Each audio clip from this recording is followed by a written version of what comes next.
See this video, understand what is being said, process, and I am not here to ascertain the veracity of what she says. She may say something right, she may just coming up with propaganda or combination thereof, but just ask one simple question. Why is this video coming up now? Why not earlier? And isn't it curious why this is now circulating and being viral? Now, who is interested and who stands to benefit with this video going around? And what is the objective? What is the purpose of this video? Right now, Iran is under attack. Reports are pouring in and Israeli strikes have hit key nuclear sites. But what if I told you, Iran has been collapsing long before the missiles ever arrived? Because this isn't just a country under fire, it's a regime rotting from the inside out. Let me show you what the Ayatollah doesn't want the world to see. Over 60% of Iran's mosques are now closed. Clerics are being chased off the streets. Half the population no longer identifies as Muslim, and young women are burning hijabs in public squares. This isn't rebellion. This is a mass exodus from religion enforced by the state. You see, back in 1979, Iran promised the world an Islamic utopia. Clerics took power, Sharia became law, hijab became mandatory, and dissent became blasphemy. 4 decades later, youth unemployment is over 27%, inflation at 45%. Women are jailed for showing hair, and protesters are executed after 15-minute trials. And people are selling kidneys to survive. This isn't divine justice, it's a slow-motion implosion. It started with a woman, Mahsa Amini, killed for not wearing a hijab properly in 2022. What followed? 350 cities erupted in protests. 328 civilians were killed. Over 14,000 were arrested. And still, they kept going. Women burned their hijabs. Teen girls shouted down clerics. And grandmothers joined the marches. Their chant, woman, life, freedom. That is the anthem of a dying theocracy. Let's talk the numbers the regime desperately wants to hide. Officially, Iran is 99% Muslim, but independent polls tell a different story.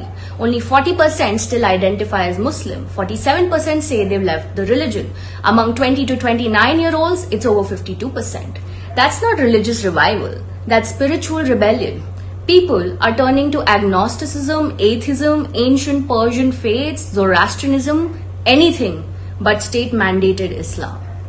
The world is watching Iran's nuclear sites, but they've missed the real bomb. This isn't just a military crisis. This is a civilizational warning. Iran shows us what happens when religion turns into courts, women lose their voice, and truth is criminalized as blasphemy. You don't need bombs to destroy a nation. You just need to hand it over to the clerics.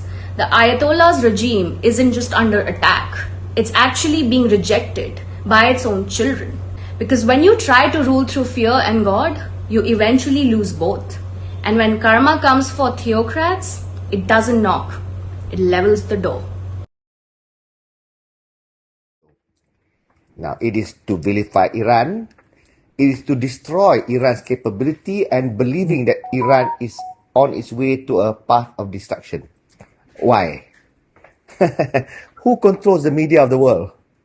We all know who lah kan, which race, which nation controls the media of the world. Now, what we need to realize now is that if those media that belongs to people who are being attacked by Iran now and coming up with this, what does that tell you? It means they are desperate. It means that, for them to destroy Iran militarily, physically, is rather remote now, not easy, and the implications are severe because it will not involve only Iran. Iran have great destructive powers as well, and therefore, Israel's population is a fraction of what Iranian's population is. And more so based on what Israel has done, the carnage that's committed by Israel in Gaza, and what they continue to be doing, practically almost the whole world, except for maybe US and some European nations, are still standing with Israel. The rest of the world condemns Israel and sees them as war criminals based on what they're doing. And now, what thickens the plot is that China has given ultimatum to Israel to leave Iran or else. ... That's China. Russia has done the same. Russia told them to leave. China even sent cargoes to Iran.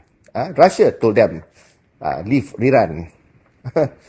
Now, Kim Jong-un, North Korea, says that they will respond if there's any threat to Iran.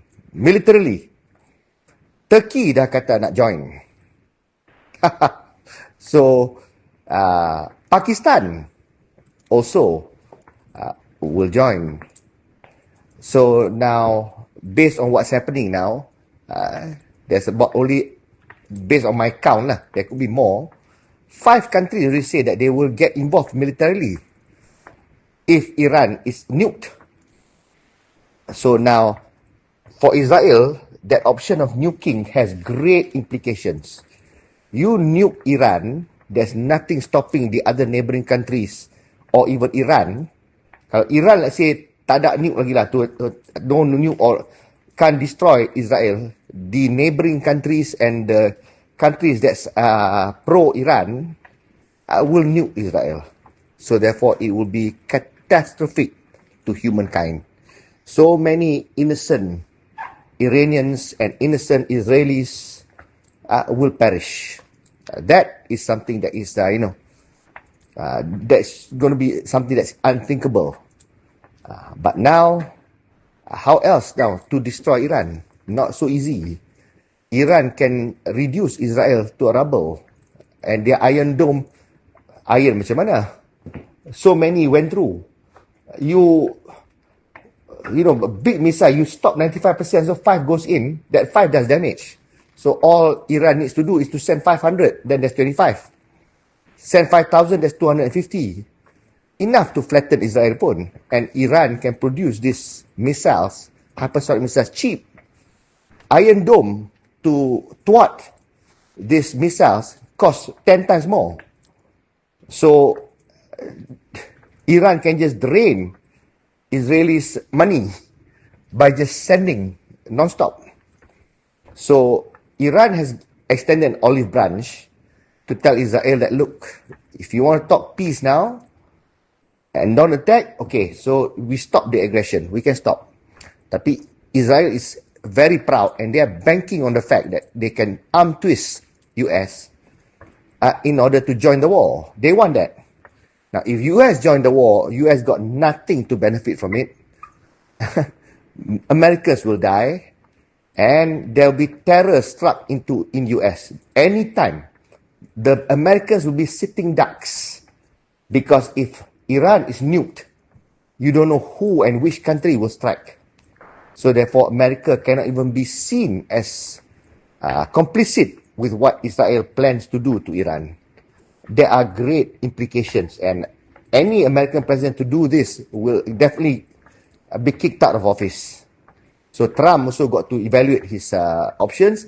He's already said no in the first instance to Israel when Israel kata, please, join our battle against Iran. So things are not looking good for Israel. But then you see this kind of videos lah about Iran imploding because of the clerics, all this. You play religion, all these things come out. It could be true what this lady is saying. I'm not saying it's not true, but that is the personal business of that nation. It's for them to resolve it, and it's for them to decide to vote another government or whatever it is. But for now, I see Iran is prosperous and is happy, and they are doing well. The fact that they can reject certain things and tell no to clerics, it simply means there's democracy in the country. Because if not, if it's like nations like Pakistan, for example, those people will be, the government will clamp down hard on them. They'll be in big trouble. But now the fact there's an uprise, it simply means there's democracy still. So I'm not pro-Iranian per se, but I'm definitely anti-Israel based on what they have done. They have got no business to provoke and just attack Iran. Why? Because they don't comply with your rules. That's your rules. Why must they agree? Why must they agree? Why must Israel have nukes? Israel yang the one attacking so many countries. Israel is the one committing genocide in Gaza. But they are allowed to have nukes. Tapi Iran enriching uranium becomes a fault. It gives them a right to go and bomb them. Now, Iran gave ample notice, and Iran is respecting the code, not killing, attacking civilian targets, just going for strategic targets. Now, it's up to the respective countries, Iran and Israel, how they want to up the ante lah. Whether they want to raise the stakes. Because if they want to continue to terrorize Iran, Iran will respond accordingly, and the Jews tak ramai in Israel, and they are scared. They love their skin more than Iranians think about their own lives. So now, imagine people living in Israel. They don't know anytime they can be nuked, anytime missiles can come, because they know the Iron Dome is not protecting them anymore. Who will want to visit Israel for tourism now? Tourism also will go down the drain. So things are not looking up. Israel will try its level best to get America to get involved, hoping that they can annihilate Iran and just put a stop to this. But US also got to think many times. Russia and China will not sit idle. Certainly North Korea will not sit idle. Pakistan will not sit idle. They are not subservient to US. So if US doesn't get involved, they don't get involved. But if US get involved, they surely get involved. And if Israel employs nuclear against Iran, when Iran has not done so, then the stated nations will respond. They have nuclear ability. So I don't know whether the powers that be wants to risk a World War III, but it is pointing to that direction. So Israel better not try anything funny. And I think because of this situation, it makes them really desperate.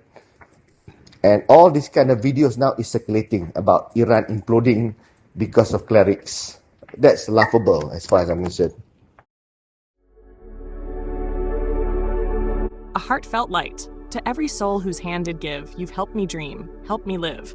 In darkest hours your light came through, with hearts so kind, so pure, so true. Your gifts, like stars in deepest night, have steered me gently toward the light. Each coin, each word, each silent prayer, a thread of hope so rich, so rare. My eyes once dimmed now seek the skies, and slowly clearer visions rise. Because of you, I dare to see the world again. Its grace, its plea. Your compassion's flame will not just stay with me alone. It lights the way for others wandering through despair to feel the warmth of selfless care. You've shown what love in action means, in quiet ways through giving scenes. You've built a bridge from soul to soul and made the broken feel more whole. So let this thanks rise like a song, a melody both soft and strong. May your example gently call more hearts to rise to give.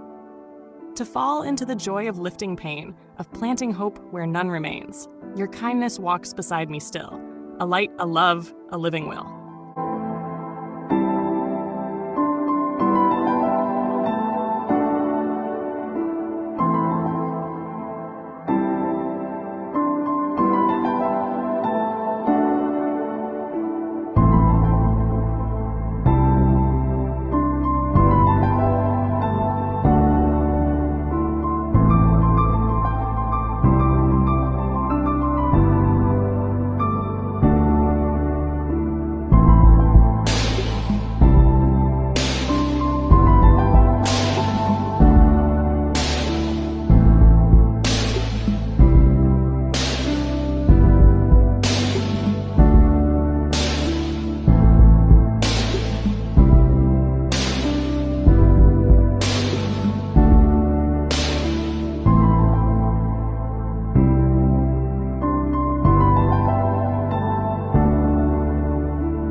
Don't forget to hit that subscribe button to show your support.